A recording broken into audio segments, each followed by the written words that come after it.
It's Wednesday night. It's March 22nd, 2023. I got the month right this week, Paul. Yes, you did. Tanner Lee here, back with another brand new episode of the Kicking Out Podcast with my co-host Paul Zartman. Our other co-host, Austin Shepard, will not be joining us tonight. He's in the air as we speak. Yeah, apparently you're not supposed to do podcasts from the air. That'd be difficult. I'd like to see him try, though. He could have at least sent us a picture of what he's drinking.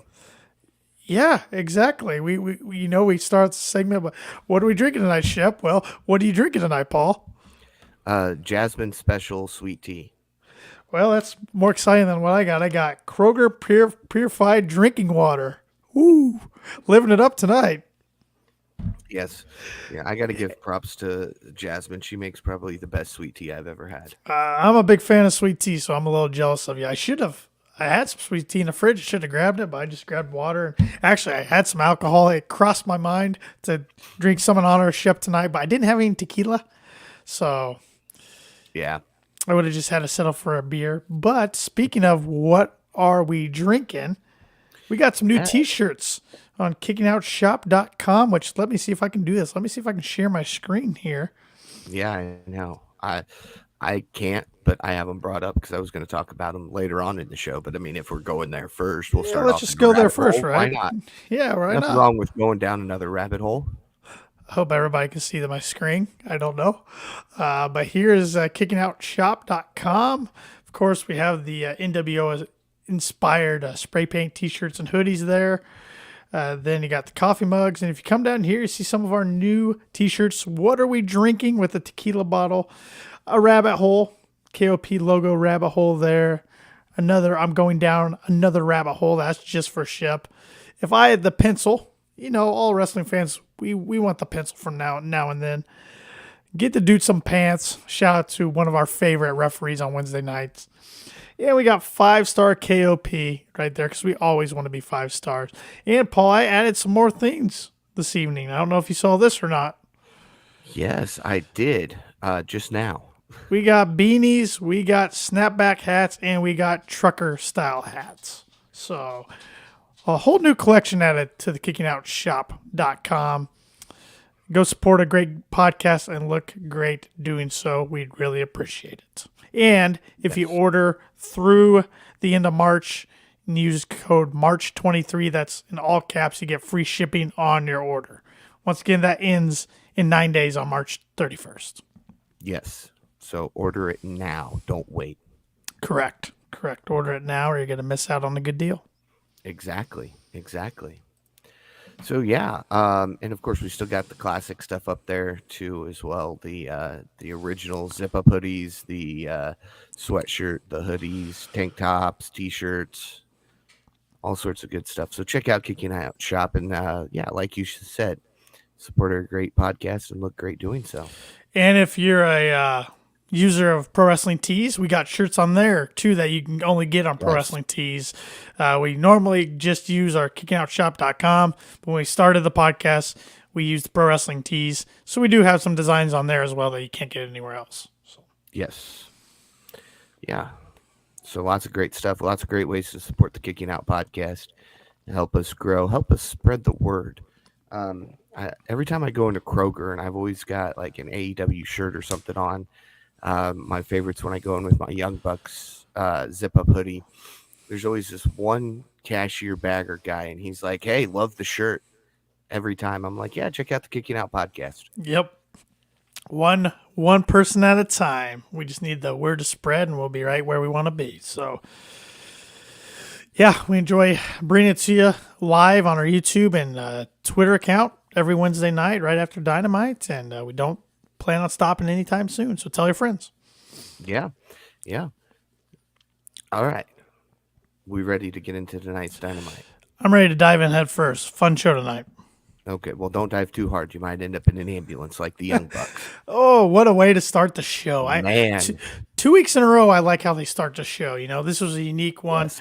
We see the show opens up and Cutler's in the back of an ambulance and find out that Matt Jackson's in there and he's telling Hangman, who's on the phone, to someone go with Nick. Then we see Nick Jackson getting wheeled out on a stretcher. He gets loaded in the ambulance. Hangman decides to go with him, which the crowd popped at. And Kenny Omega wanted to, but that sneaky Uncle Creepy Don Callis grabbing Kenny and holding him back so he can't go. He doesn't want him to be distracted by his friends. Yeah, and we find out later, and we'll get more into it. But apparently, Nakazawa went at some point too. Oh, he's a big help. Yeah. He'll be right But there with the laptop typing in all the information for everybody. but I loved this. A different way to start the show. Just add in layers. That's what I want. Everybody's praising the Bloodline story over in WWE, which rightfully so. It's been a fantastic story. This is kind of AEW's version. Adding layers on top of layers, picking up where they left off years ago. So awesome. Perfect way to start the show. Absolutely. And then we start out with a banger of an opener match. One more thing before we get there, and I did not notice this in live time, but I did on Twitter. The IWC points out stuff I missed. Oh, yeah.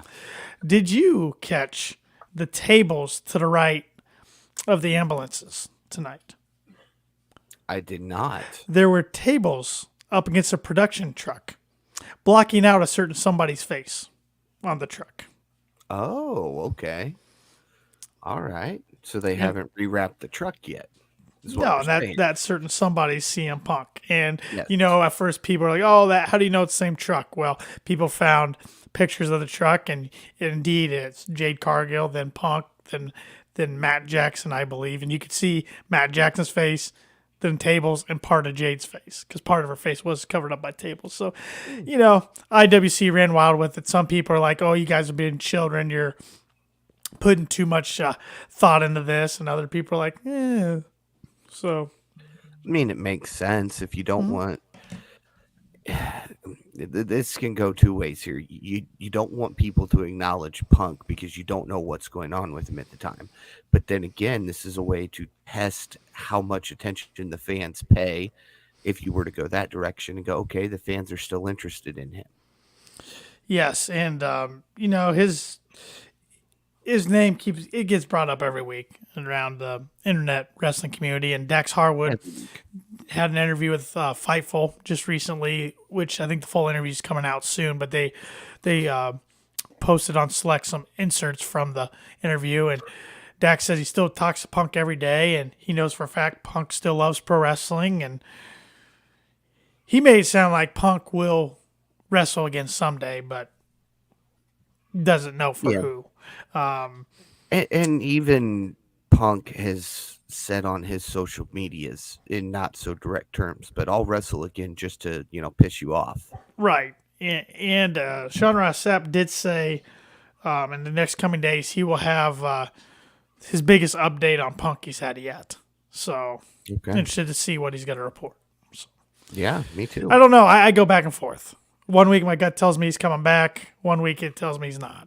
So I'll just say whether he comes back or not, it's a great time to be a wrestling fan, so buckle up and enjoy the ride.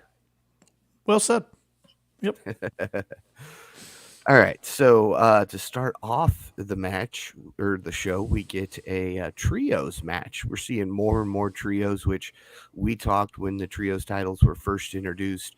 There's not a whole lot of trios matches going on, and now it seems like there's 2 or 3 a week sometimes. It definitely feels like their emphasis is on the trios division rather than the tag division, at least momentarily. Currently. Yes, far.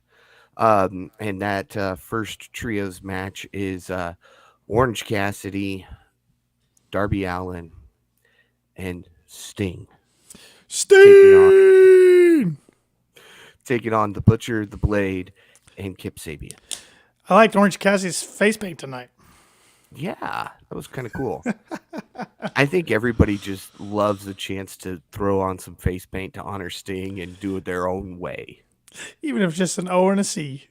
Yes, because sometimes that's all you need. As we get towards the end of the match, Sting starts by dropping everyone in sight as Sabian gets set into the Scorpion Deathlock, but Butcher and Blade beat him down until Allen charges in, throws hands towards them. He drops them both with a double coffin from the middle rope, but he then eats a knee to the face from Sabian, who is then hit with a Stun Dog Millionaire himself as he then dives out at the Blade. Cassidy then does the same but dives into the Butcher, and inside the ring, the Scorpion Death Drop is connected on Sabian 1, 2, 3. Fun opener. I mean, it was predictable. You knew Orange, Darby, and Sting. You knew they weren't going to lose. And you knew Sting's Sting was picking up the victory. right. Sting's first match back on Dynamite in quite some time. A lot of fun spots. Sting doing the slow kicks like OC and doing the slow chest pound was fantastic. And His roll around the ring, yep, corner to corner. you can just tell the guy's having the time of his life in his final run. And I hate that his final run's coming to a close because he has been just a joy to watch these last few years in AEW and used so much better than I could ever imagine he was going to be used when he signed with the company. He just turned 64 2 days ago. I know. 64. I know. And he can still go. I mean, they're smart with who they put him in to work with and what kind of matches he works. You know, he doesn't do singles matches. He did that one cinematic match, but besides that, he does tags and trios, and it's just been fun. And like I said, you can tell how much fun he's having. I'm really interested to see how he goes out. You got to think Darby's got to be part of it somehow. Well, that's interesting that you say that because post-match, Darby stares up the Double or Nothing banner in the arena. Then we see a video package with all the pillars discussing why they deserve a shot, while MJF is shown telling them they have to earn it. Yeah, I mean, if they're going to go, a fatal four-way or four-way match, a Double or Nothing, that'd be great with the pillars, but that's a little over 2 months. That's a long time to tell that story. Well, I mean, that's how you could build them Right. earning it. Right. I would say out of those 3 of the 4 pillars that are possible contenders, if they did choose one, I bet they go with Jack Perry. But that's just me speculating. Even aside from that, I don't think Double or Nothing will be the end of Sting's run. I would think it'll be later on in the year, but Okay. I could be surprised. I don't know. Well, see, I was going to say you could do like a Darby doesn't get picked, and it's a triple threat match. Sammy, Jack, MJF. Sting says, look, you deserve a match at Double or Nothing. I think it's my time to retire. Let's put on one more match, you and I. That would be fun. That would be a lot of fun. I'd like to see just one singles match from him before he hangs it up, but also be interested. Maybe he sticks around after his contract's up and does a backstage role, but who knows? He might just want to finally be done too. I mean, there's nothing wrong with him being done and being a part-time backstage help. Like, hey, if you guys need something, give me a call. I'm a call away, but I'm going to be spending more time at home than I am backstage. Right. So, I mean, it was when he debuted at the end of 2020. It was a shock to everybody, and the way Tony's used him has been awesome. Been awesome. We went from having him every week to going, man, I'm so tired of seeing Sting on TV. Not that it's, tiring because it's Sting, but it's just like, come on. Now when he's on, it's like, man, I miss seeing Sting on TV every week. Yeah, went from we were scared he was going to be overused to all of a sudden within the last year he's jumping off barricades and doing high spots and things we'd never seen Sting do before, and it's just a reinvention of his character in a way, and it's been fun to see. Darby's rubbed off on him in some ways, and yes, and Tony does a great job using the legends. He's done a great job with Sting. He's done a heck of a job with Jeff Jarrett since he debuted late last year. So, Paul, I got to go down our first rabbit hole tonight. Rumors are swirling out there. Bill Goldberg is a free agent. He is done with WWE. Tony Khan has been speculated to be interested in he has possibly had talks with Bill's camp because Bill's been a free agent since early January. So this is not new news. It's new news to a lot of us that don't cover wrestling on an everyday basis, like the Sean Ross Sapps and Dave Meltzers of the world. But so with how Tony's used Sting and Double J, would you be willing to see Bill Goldberg become All Elite? No.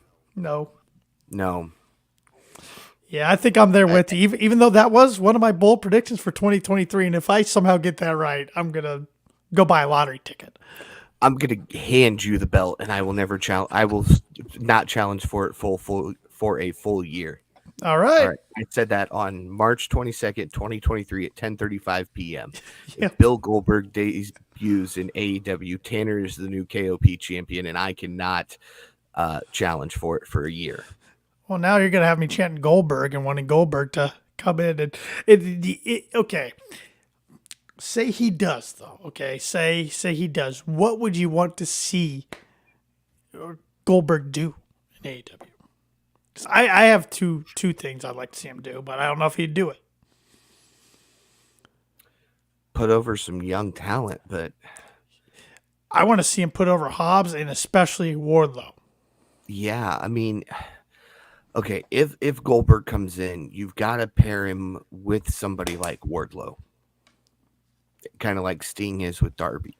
That's the only way I'm really comfortable even with Goldberg coming in, because Wardlow gets so much of that. Oh, it's Batista 2.0. He I think does. if you put somebody like Goldberg with him, you kind of start to see a little bit of that separation. Because remember, for a while, Batista got that he was Goldberg 2.0.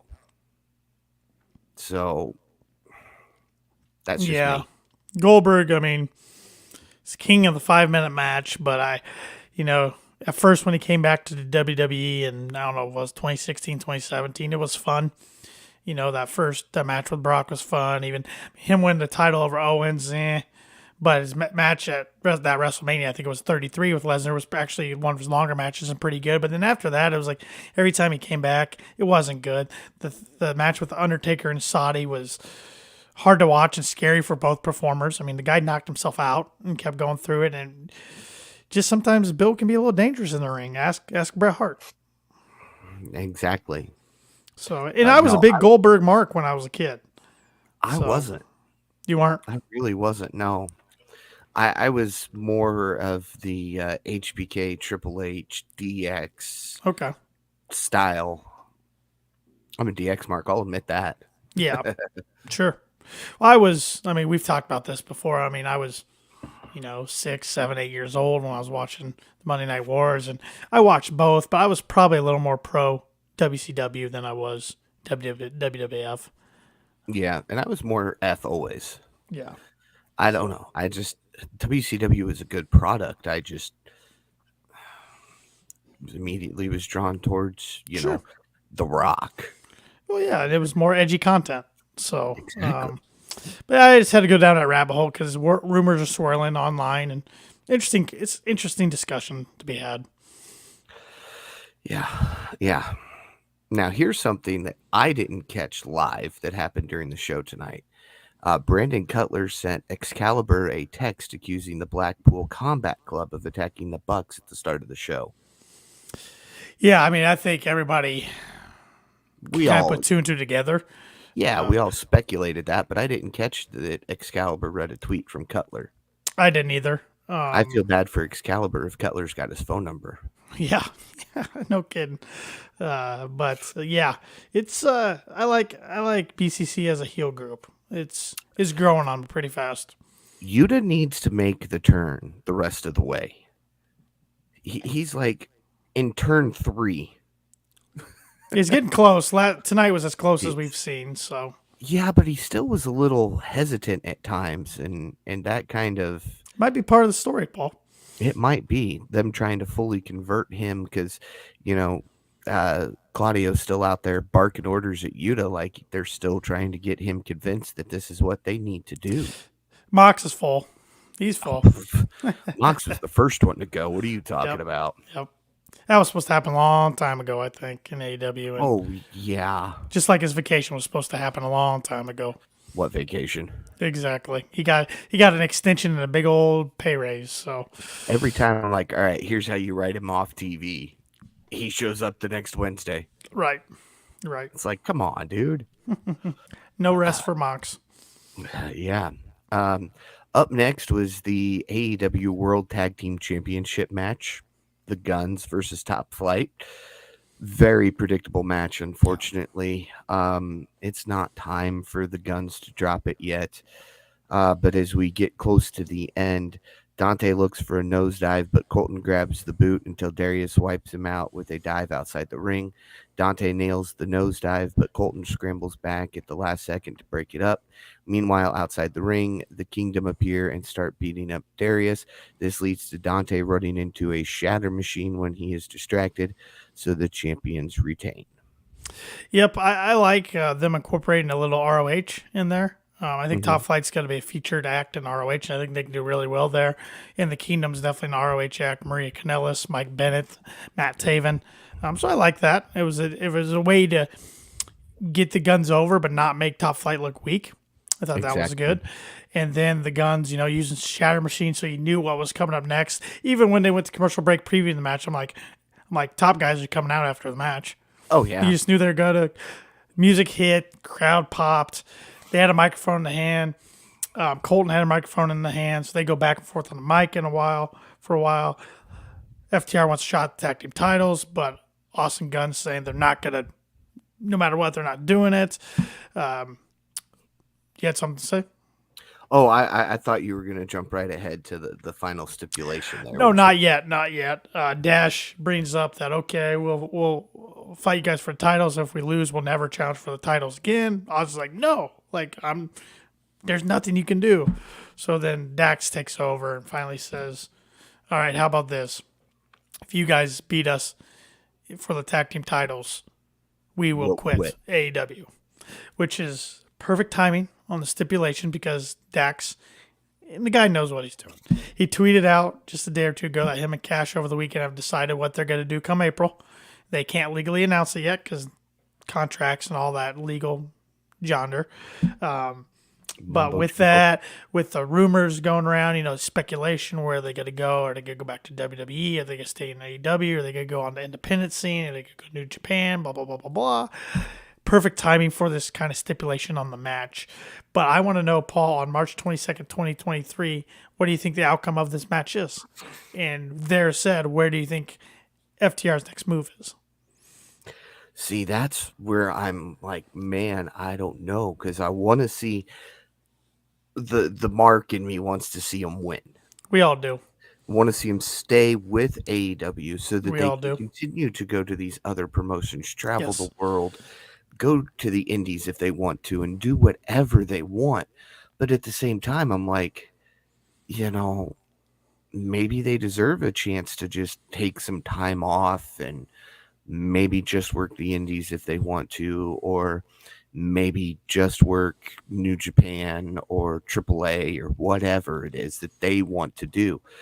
But going back to FTR with Dax, when Dax says, wherever we land next is where we end our career, I want that to be with AEW. I do too. And he's such a smart businessman and he's such a diehard pro wrestling fan. He knows what he's doing because not only was the speculation announced tonight and he does the tweet about him and Cash making a decision. This week's episode or today's episode that came out for this week is on Triple H. So he's stirring the pot. I love it. He's stirring the pot. He knows what he's doing. I ultimately do think they stick with AEW and I think they take the titles off the Guns. And we eventually get FTR Bucks 3. Yes, I do too. I would love to see it. It would be fantastic. Let's hope we're correct. Yeah, because One it of the will few be quite. times I'll agree with you. Thank you. It'll be. You should do it more often. It'll be No. quite the reaction from the crowd either way, because they're Yeah. gonna rejoice if they win, or if they lose, they're gonna be devastated because then that most likely means that they are legit kayfabe done with, Yep. or shoot done with AEW, I should say. Yep. I don't even want to think about that. That's a rabbit hole we're not going to go down tonight. Nope. Closing that one up. Yeah, because Shep would be mad at us for talking Sure he FTR would. without him. Sure, you would. All right, next, Jade Cargill is shown backstage being interviewed by Renee as she says Valkyrie had the audacity to use her finisher, so Mark Sterling reveals they've got a cease and desist letter for her to stop using it. Layla Gray says she will personally hand it over on Friday. Two things from this segment real quick. One, Mark says, I already sent it to you. And then Layla says, I'll personally deliver it to you. Two, that was a huge logo. That letterhead was ginormous. It took up half the page. Yes, I think the cease to desist was smaller Oh, it overall was. Yeah. than the letterhead Yeah. was. Usually the letterhead's small logo, then you got the line, then you got the important wording. But yeah, I popped right Yeah. away when he said, here's my letterhead. So Yeah. I thought it was like a cover sheet. besides that, typical J promo, it was fine. And it is what it is. Was what it was, whatever, however you want to say that. Taya Valkyrie, though, back on Rampage, which is Saturday night this week because of the NCAA tournament. So Rampage against Layla Gray should be a good one. Building a story for Jade and Taya. I like that. Build it up a little bit. Don't just have her jump right into it. Right. And I'm gonna go on record and say originally I did not pick Statlander to be the person to hold the belt at the end of the year. But Statlander's always been one of my quick picks to take the belt off of Jade. With her injury and not really sure when, Taya Valkyrie is the perfect replacement to take the Yeah, belt off of Jade. yeah, I gotta. I say this quite often when we get new debuts in AEW in the women's division, or we have a new up and comer challenge Jade. It's like, if not this gal, who? If not this gal, who? It's kind of Athena. That's where Shep. It killed him at one of the pay per views. I forget which was. It might have been Full Gear with his predictions. Or it was either All Out or Full Gear. I don't remember which one it was. He went full in, backfired on him. That's how he lost the title. So, in our predictions. So, yeah, I mean, Jade's like 54-0 or whatever she is. I think she's 54-0. And if it's not Tyra or if it's not Valkyrie, I don't know. You have to look over the women's division again. And whenever Jade does lose it, they gotta bump her up and have her go for the big gold though, because they're using her well, but I think at the same time they could use her even better than they are. Okay, so here's what I want to see happen. All right. She's made mention how she'd love to go to New Japan with Right. Brian and train over there. Brian says it'd be really good for her. Mm-hmm. So here's what I want to see happen. She loses the TBS championship. She goes on a losing streak. Several weeks, month, 2 months in a row, she can't pick up the victory no matter what she does. Everything she tries, she can't even get to the point where she can hit Jaded, or when she does, they somehow kick out of it. This leads to her having a breakdown. We ship her off TV for a while.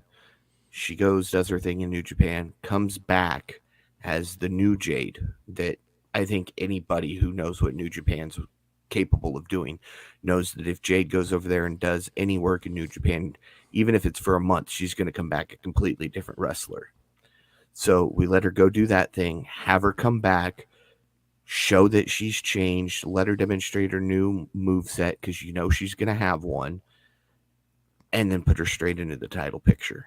Have her start at the bottom and just work her way up the rankings, just knocking out every single woman on the way. Interesting, creative. You definitely need the shirt. If I had the pencil, that's definitely the shirt for you, Paul. Yes. As I hold a pen in my hand, wagging it around. No, not bad at all. I just don't know if they'll do that because I think they view her as such a unique talent. I don't know if they'd have her lose that many times in a row.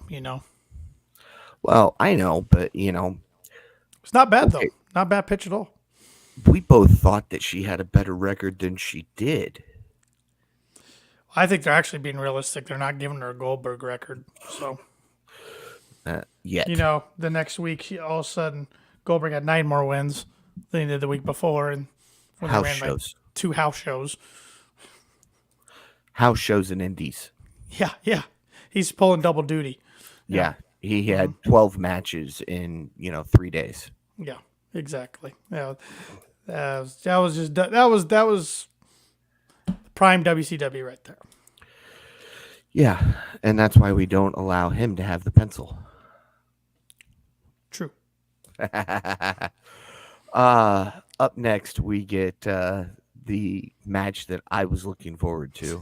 I know you were looking forward to this, and I think Shep this is the only match Shep wanted to see tonight, and that was the no disqualification match: Stokely Hathaway versus Hook.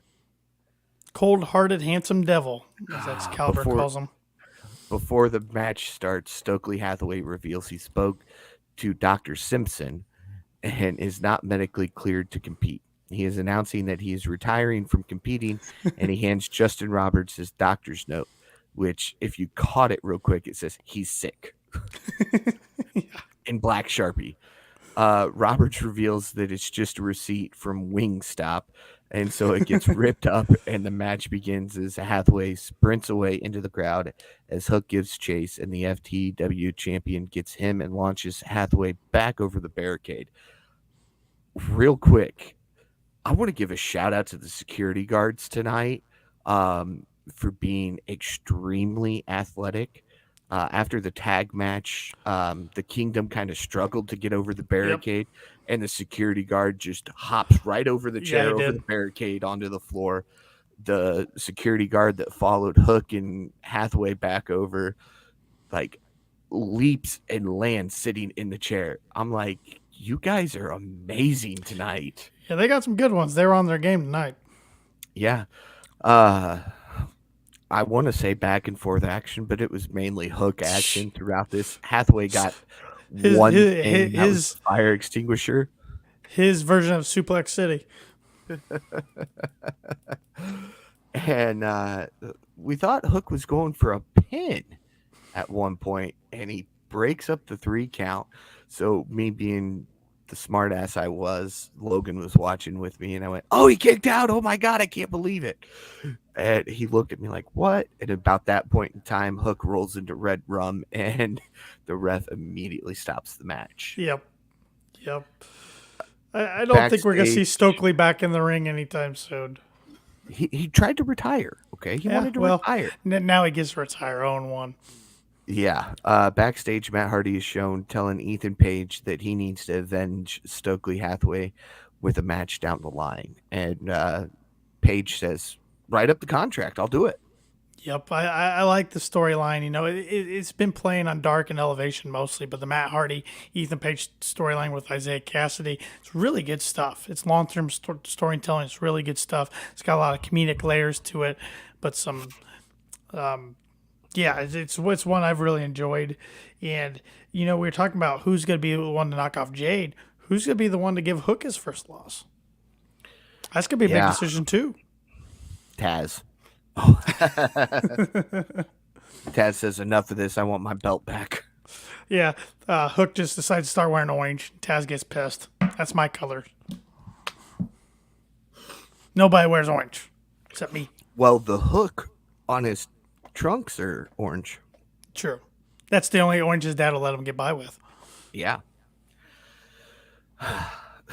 Man, that's a whole rabbit hole we could go down. There are a lot of guys I'd like to see give Hook his first loss, but at the same time, I enjoy him, man. He's compelling. You know, I do wish they would give him more matches, but I understand why they don't, because he's a special draw when he does wrestle, and he doesn't say much.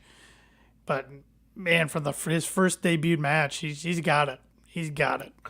Oh, the dude was over before he ever even had his first match. Well, CM Punk helped with that. Send Hook. That line right there. Yep. That and BTE. BTE eating chips. Yep. Every single week. That's all he ever did. They tried to get words out of him, and he just keep eating those chips. Yep. You know, if I ate chips like that, I'd be a lot bigger than I am now. So the dude's got a fast metabolism and works out a lot. I'll give him that. But sometimes pro wrestling, simple's better. Simpler the better. I mean, sometimes it doesn't have to be too complex. So yeah. Up next, it's all about the Boom, as it's story time with Adam Cole, baby. He says he's love seeing him as a face, by the way. Oh, I love know. Seeing him as a face. We were talking about that when he first came back and announced that sometime in March he'd be coming back into the ring, and I'm like, he's seeming like a face, and you're like, no, he's gonna stay a heel. They're gonna keep him a heel, and I did not say that. Either you or it had to be Shep. It wasn't me. I said with the way the crowd's reacting, you have to take him face. I said he's been heel the whole time. So Well, the crowd reacted when he was heel the same way they do when he's face. So, true. but it's hard to bring anybody back after 9 months as a Yeah. heel. Yeah. Yeah. He says, it's been 9 months, and he keeps getting asked who's going to be his first opponent. You said the Twitters were blowing up with Jay White, but I would love to see JY be April all 3rd. elite, but I really think he's going to be part of the WWE roster here in the next few weeks. And I think he shows up the night after WrestleMania on April 3rd. That's my guess. And you know what? Here's the best part. All right, you got to give it to Stanford, because they're going to have us all tuning in Oh, they April will. 3rd to see if he shows up. And I will say, I'm still a pro wrestling fan of all different promotions. AEW is my favorite. That it's all of our favorites. That you, me, Shep. That's why we talk about it. But we will tune in to WWE from time to time. I'm excited to see Cody and Roman. I want to see Cody finish the story. He's still my favorite pro wrestler. And I always enjoy watching the night after Mania because the Raw after Mania because surprises, the crowds are usually on fire. It's always a fun one to tune into anyway. So I'll be sure to tune in that night. But yeah. Yeah. Okay, so there's always those terrible towns to go to for wrestling, Yes. like where the Yes. crowd is not hot. I really hope they never book a Monday after Mania in one of those cities by mistake. Right. Right. Oh Well, man, I'm assuming it's in Los Angeles since I think so. WrestleMania's in Los Angeles. That's pretty good. Pretty good so. one for it. But I'm trying to think now that you mentioned it. There was a Dynamite crowd. It's probably 2 months ago, so maybe 3 months ago. That was so dead. I remember saying on the podcast I never wanted them to go back there. I don't remember where it was, but it was awful. Yeah, I don't remember either, but I know where you're talking about. Yeah, it was terrible. I don't remember. I'll have to do some research and report back next week. Okay, you do that. I'm looking to see if it shows where it's at. Yeah, L.A. Yep. You were right. This was props to Cole for this promo with Daniel Garcia. Garcia, I don't know what he was thinking tonight. The coat jacket hanging off the shoulder, coming out there talking like he's from New York. It was terrible. Yeah, Garcia, I was really intrigued by his character when he was, Danielson was trying to get him to be a pro wrestler, not a sports entertainer. And then they kind of just dropped that. And now I'm back to, he's great in the ring, but I really don't care for his character.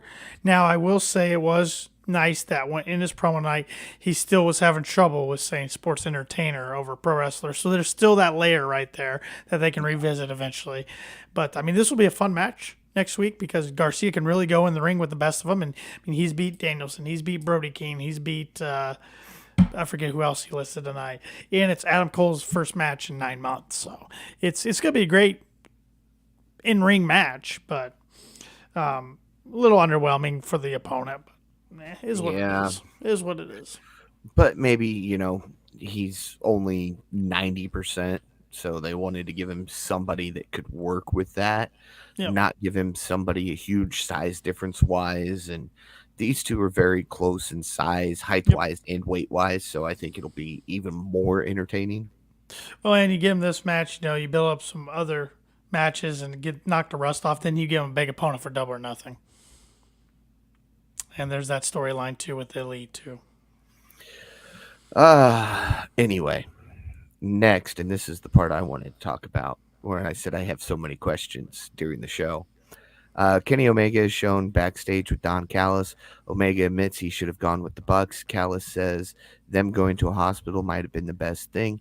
He's in a singles match and he's back. Callis then says the God of Pro Wrestling is back and it starts tonight. So is Callis back to trying to turn Kenny heel again? Yep. You remember 2 years ago he persuaded the Bucks to turn heel and join with Kenny. Now he's trying to push the Bucks away and get Kenny to himself and get him to focus on singles. And, where does Takeshita fit into all this? Because we keep seeing Don with him. So something's there. Is Kenny going to kick Don to the side? Is Don going to turn on Kenny and side with Takeshita and get him to go heel? I don't know. I'm really intrigued how it's just another layer of the story. I'm intrigued how this is going to play out. But Don, I like him better as a heel because I like to hate his guts. Yeah. Yeah. And of course, some of my questions got answered tonight later on in the show, um, which again, Logan was watching and I got to explain it all to him, which was cool. Yeah, I that's like doing fun. that. That's fun stuff. Yeah. Up next, we got Stu Grayson and John Moxley. One-on-one singles action. It's great to see Stu back in the ring as a singles competitor. The dude can go. Had a little bit of a botch at one point. He went for a kick, over the head kick or something, and like barely connected with Mox's hand, but Mox still sold the shit out of it. Well, and when he was laying in the elbows, the camera panned and he was whiffing. And so the camera hurried up and panned off, like, not doing this again, not going down December 2019 Dark Order angle again. But no, it was a fine match. We all knew Mox was going to get over, which I was fine with. But, you know, if we're going to keep giving the Dark Order TV time like this, let's give them a story. I know they're involved with BCC, but so's the Elite, and that overlaps. Takes attention away from Dark Order. So, But we'll revisit that after the main event. okay.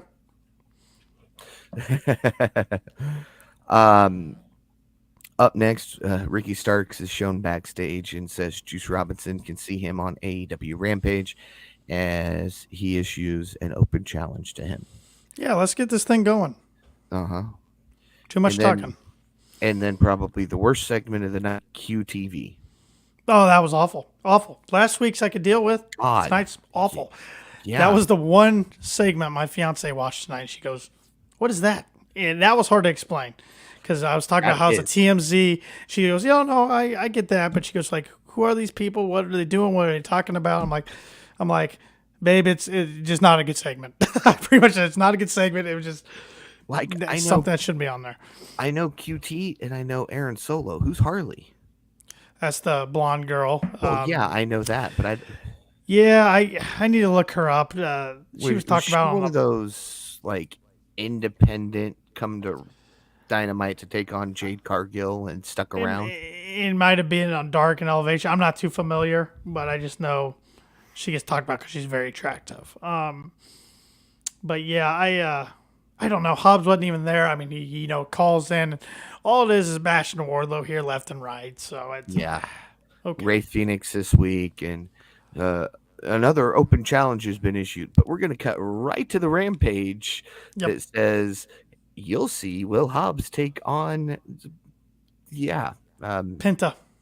Thank you. Yep. Couldn't think of it there for a minute. Could think of everything else but Penta.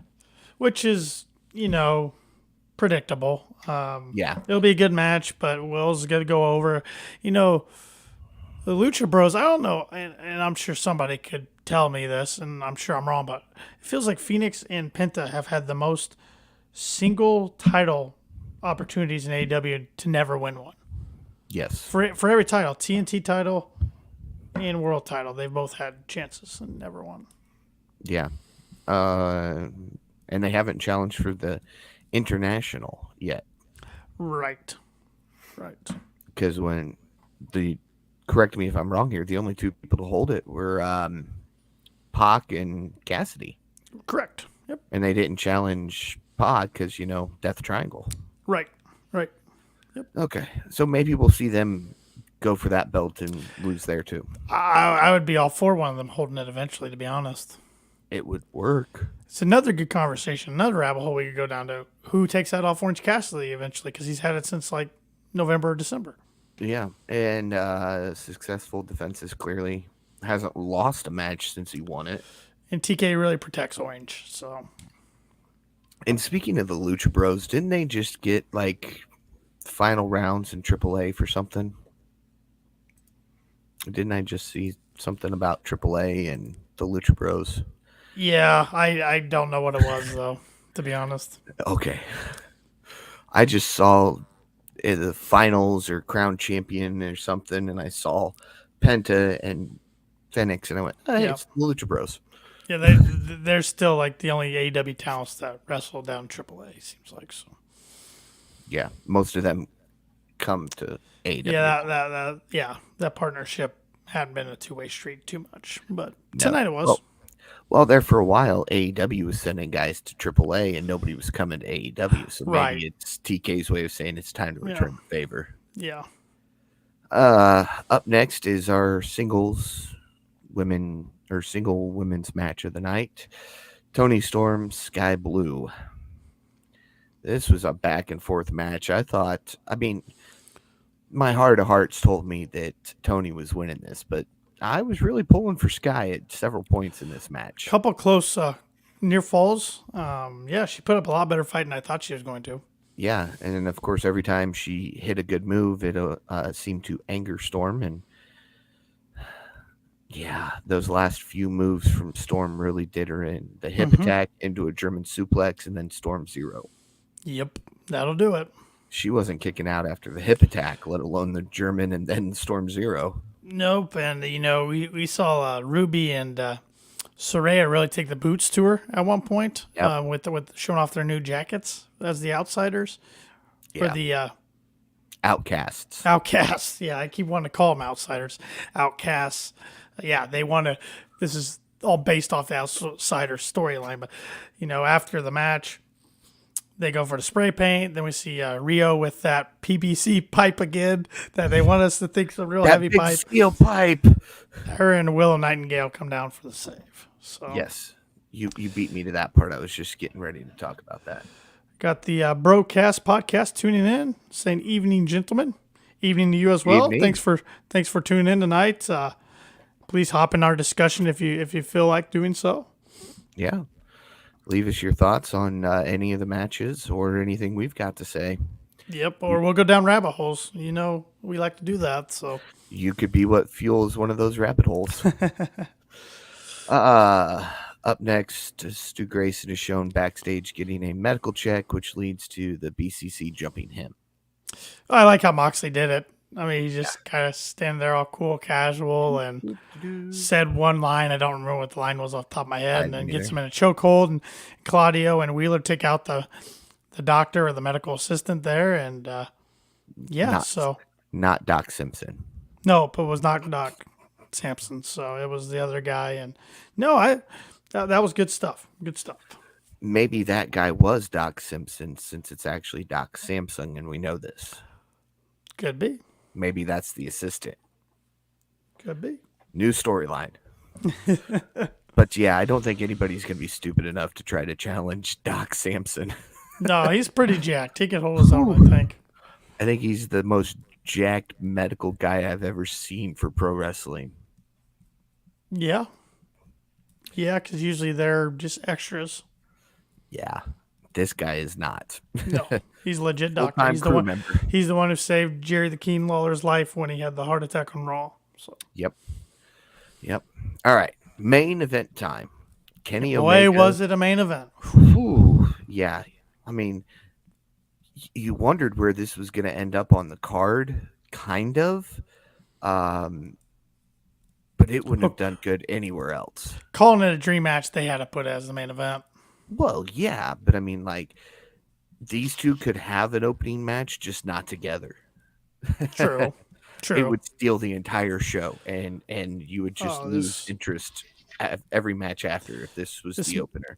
And I kudos to AEW. They announced this match last Thursday, I believe it was, or maybe it was even early Friday, and then they gave a little backstory on it on Rampage last week. Gave a backstory on it again tonight. Gave backstory on their social media earlier today. So they were giving people a reason why this match is happening, and kudos to them for that, because that is one complaint I do see from a lot of pro wrestling fans. AEW doesn't give us enough reasons why they're having these matches. Oh, you say it's such a good matchup. Why are we seeing it? Because TK holds the pencil. Well, WCW got criticized for the same thing. Bischoff did that a lot too. But when you got such a talented roster, sometimes you just put two talented guys together without much of a story, and they have a great match. So it doesn't always have to have a story, but I will agree more times than not, I do like to see it have a story. Oh, yeah. Yeah. And it was a big story, but it wasn't a huge story. It was pretty quick. Right. And Justin Roberts kind of wrapped it up. Yeah. in the intro. But boy, it was good to hear Roberts go through all of Kenny's accolades like he likes him to do the North Carolina, and just to hear Battle Cry again. I mean, it's been Oh yeah, so long since we heard that on Dynamite. It's just awesome, it's awesome in my stuff. it's in my workout playlist. It's in mine too. I actually Uh, worked out to it tonight, so Big fan of Battle Cry. yeah, it's a good one. It's first, probably, I think it may have actually been the first AEW theme song I got.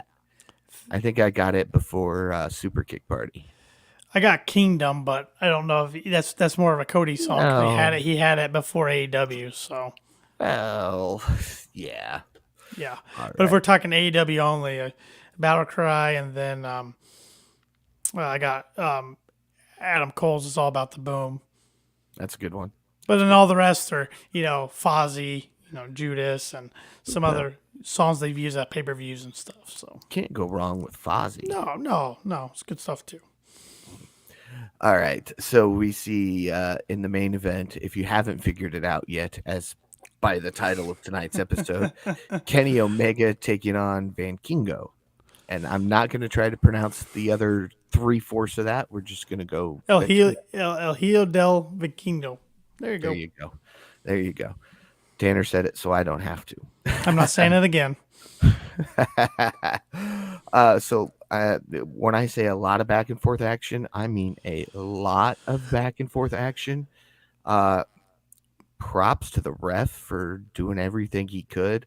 It was nice he was willing to, and of course, it was Paul Turner, and he's very familiar with pro wrestling and the talent.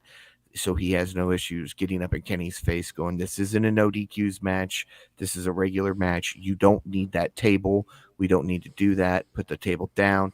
And of course, Kenny kind of ignored him and set the table up anyway, and ended up going through it with with Vikingo hitting a 630 630 senton. was nasty. That was one of the more impressive wrestling moves I've ever seen. And I knew the dude was going to do stuff like that. I mean, I really wish Shep was joining us tonight because he saw him live, Warrior Wrestling in South Bend just a month or so ago. And he did a crazy spot there, jumping off I don't even know what you call it, like a brick platform. I don't know. Yeah. But, Yeah, and I think he hit the 630 senton there too. oh, the guy's unbelievable. This is the first time I had watched him live in action because Triple A is really protective of his highlights and stuff. And his Yep. full length matches, they're hard to watch if you don't order the actual event. And I can see why, because he's a freak athlete, tons of high spots, athleticism off the charts, good worker.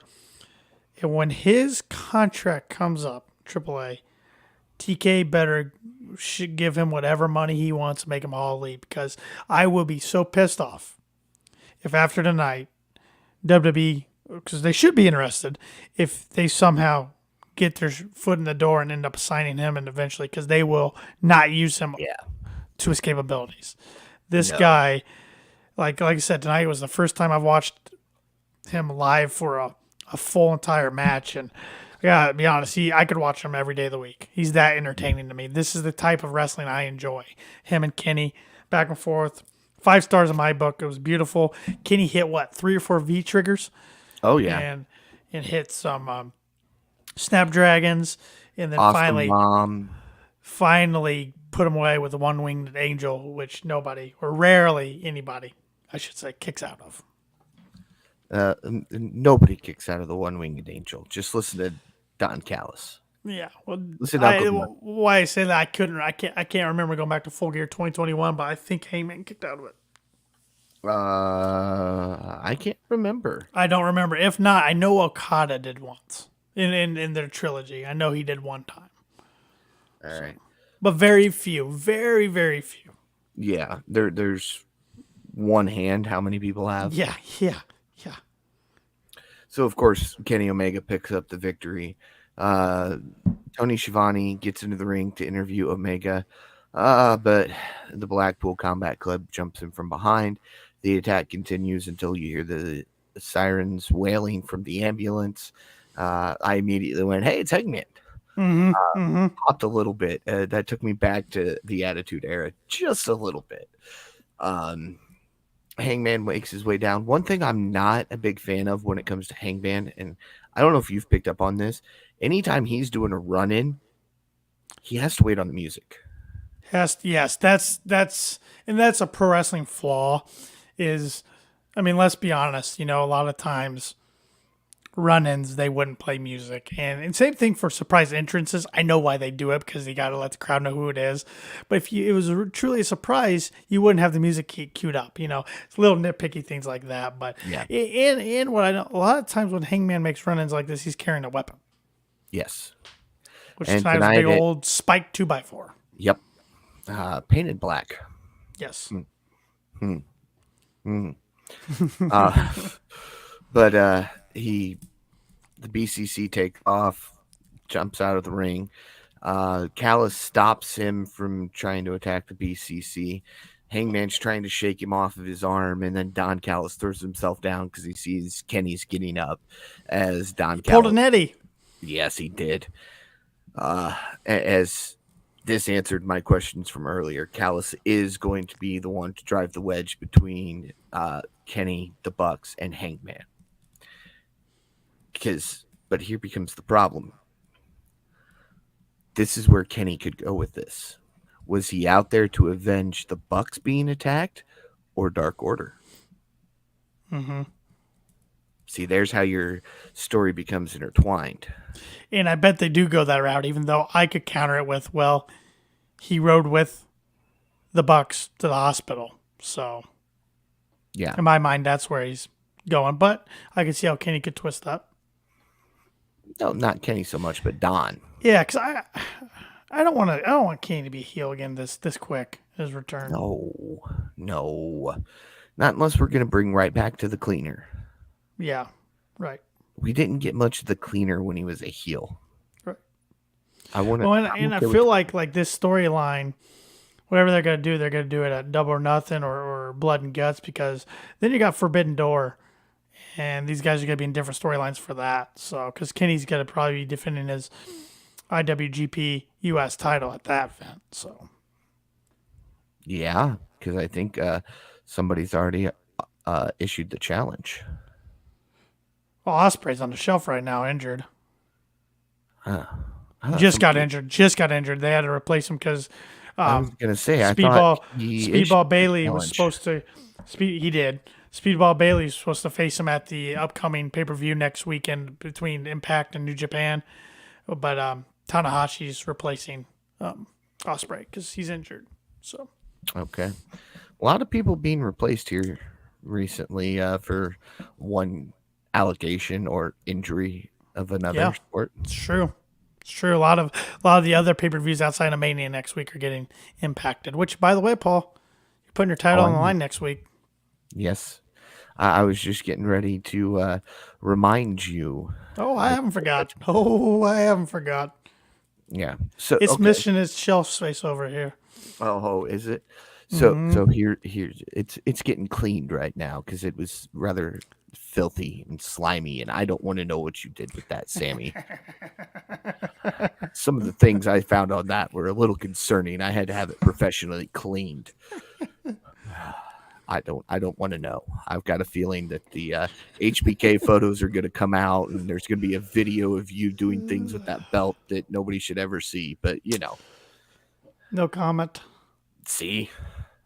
No comment. All the comment that we need here on the Kicking Out podcast. I will not go down that rabbit hole. No, we're not going to go down that rabbit hole. Ever. Never, ever. But anyway, yes, I will be defending the KOP Predictions Championship next Friday night. Yes. Unfortunately, I don't think it's going to be one I will be watching. I got a bachelor party to go to with my buddies. So Not your own yet. not my own. No, Not yet. not yet. That's still a couple months away. So I will not be. I'll be following along though on my phone because I'm going to win that title back. So next what we're saying is next Wednesday we have to make predictions, even though that's going to be tough because ROH shows on Thursday, so we might not know hardly any matches at all. I know. I think there's like 2 or 3 so far, isn't there? Yeah. There's not going to be many, so you might get lucky this time around. So if we all pick the same people and have the same confidence points, I retain by draw, right? Yeah, I won't even make graphics if that happens. I'll switch a pick. I'll switch a pick to make sure that doesn't happen. Okay. All right. We'll see what happens. Yes. Money's riding on Kenny Omega to win all the gold. Was this 2021 again? Yes. The belt collector is back. That was cool. That was cool. It was. It was. FTR did it better. Yes, they did. Make Shep happy because, Shep would say that FTR Dax did it better. He'd give Dax the wrestler of the night tonight for saying like 3 lines. Yeah, 3-4 lines. Anytime. I mean, he could have come out there and just got spit on, and he would have been wrestler of the night for Shep. That was nasty. That was a dude. He tried to wipe that away, and it just I was like, string. Man, that was pretty nasty. Oh.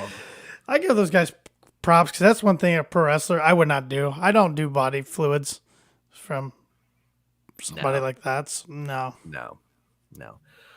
So big shout out to Don Callis for the "Don't hurt me, don't hurt me, don't hurt me." Yep, that guy. I like him as a heel because I like to hate his guts. So here's the thing: does Omega follow him again, or does Omega kick him to the curb? I think he follows him. I think he follows him, then kicks him to the curb. Because I could say they could find video of Callis doing that tonight, but also in that same sense, how about the video from Full Gear 2021? We never ever, because of Kenny taking time off, we never went back to that story of Matt and Nick have potentially, or they could have stopped Hangman, and they didn't, and they gave him a nod, and even the Adam Cole thing, I know injuries and whatnot screwed all that up, but they can always revisit that stuff too. That's why this storyline's got so many layers. But see, here's what I want to see happen before we get all the way heel Omega. We have him teetering, leaning more towards the Bucks. And then Adam Cole rejoined the Elite. Yeah. And hand Kenny a monster. Do you think enough people, if they did it on Dynamite, would understand it? Oh, I think so. Because it was when they did it on BTE, it was the most talked about segment. I do understand that, but you got to think Dynamite debuted in 2019. Yeah. So I wonder how many of those fans started watching in 2019. Because there's a lot of younger fans that probably did and didn't watch BTE. But well, if they did watch BTE when Adam Cole came to AEW, they referenced. That's true. That's true. Because Adam gave him a monster and kind of was like, "Oh, I didn't do anything to it." And then he starts choking, and he's like. And I know AEW fans, or most of them are the most hardcore of hardcore, like you, myself, and Shep. We understand all that. But I do always kind of wonder what percentage of the audience does watch BT every week. I feel like it's lower percentage now than it used to be because honestly, BT is not as good a show as it used to be, even though I enjoyed this past Monday, and I'm starting to enjoy it more now that we're getting the Elite back into main storylines on Dynamite, because for a while they were just kind of off to the side doing their own thing. They weren't in one of the 1 or 2 main storylines of Dynamite. Now they are. Well, see, here's what does it for me. I don't want to rewatch the match from Cutler Cam. No, I don't either. I don't care what Cutler's saying in the middle of the match. Now, this week's was cool because of the fact that you heard the mic trying to cut out from the fact that it couldn't handle the noise and things like that. That was cool because they were in Canada, Jericho and Omega. Right. But not every week. No, I enjoy watching Matt and Nick traveling through the airports. I'll be honest, I skipped through the Hollywood Hunk stuff. I skipped through, there's a couple other acts, I don't even know their names. I skipped through. I'll watch Peter Avalon and Leva's stuff. And then of course, I watch the end usually. In the match, sometimes I'll fast forward Cutler Cam. Sometimes I'll watch it. Just depends on which match they're featuring. So, yeah. But other I don't watch Sammy's. He doesn't do it every week anymore, anyways. But I don't watch Sammy's anymore consistently. I do watch a lot of Ethan Page's stuff still, though. I enjoy his stuff. Well, yeah, you're an Ethan Page mark. You just won't admit it. I do like Ethan. Yeah, I think he's very entertaining. I think he can go in the ring, and I want him to give him a big spotlight. I thought they were going to give him a push for a little while, and they kind of backed off. So Every time because they every know time, you like him. TK's listening, bastards! going, all right, screw you, Tanner. Damn you, Tony! You don't have the pencil. Damn you, Tony! I'm gonna get that shirt just for you, Tony. We've been going an hour and 5 minutes, and I just realized this is sitting right next to me. I just have pens around because I use pens more often, but I just like to. I don't know. Yeah, I don't even know where it came from. It's sitting on my desk. Oh, when And- you have kids, things just pop up. Be prepared. Oh, that's what I'm told. So Be prepared. Be prepared. all right, I will. All right. So, your overall thoughts on the show for tonight, and your overall rating. I really enjoyed it. I really enjoyed last week's show, and I forget what I rated. I think it was like a 7.9 last week, and I was a little mad at myself about 30 minutes after the show that I didn't rate it higher because I really did think it was a good show, and I thought I nitpicked. So with that said, tonight I'm going 8.4. All right. I really enjoyed it. There wasn't a whole lot I could nitpick. I mean, I could nitpick about the MGF and Pillars stuff with the audio not coming in right away and kind of delaying. And like you said, the Mark Sterling part where he said he had sent the cease and desist and they said they were going to. Paul, you're breathing so loud into the mic right now. I cannot concentrate through my headphones. Thank you. I was trying to mess you up. You were. Little nitpicks tonight, but I really enjoyed the in-ring work, and especially the main event. Main event gets 5 stars in my book. That's why I got the title of the episode. Yep. I'm kind of right there with you. I'm a little lower than you though. I'm at 8.2. Okay, because I do have to nitpick those little things. that's fair. I wouldn't expect anything less. Yeah. All right. So, your wrestler of the night. In a losing effort, but in his AEW debut, Vikingo. All right. I mean, he was awesome. Yeah.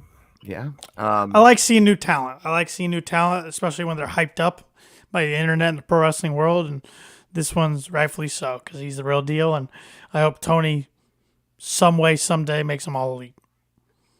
We can only hope, right? Mm-hmm.